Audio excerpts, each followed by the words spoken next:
Welcome to Solvetic, your channel to always learn technology easily.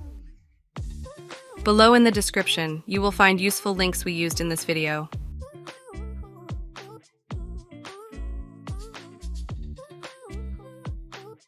Today in Solvetic, we will see how to view blocked accounts on Instagram PC.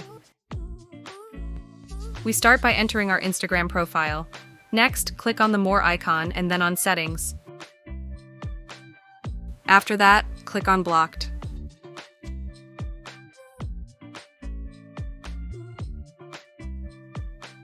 Here we can find the accounts that we have blocked and unblock them if we want. Hey, remember to subscribe Solvetic channel.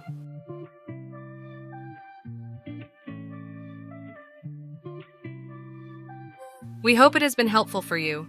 Here are links to watch more videos of your interest and subscribe to the Solvetic channel. Thank you.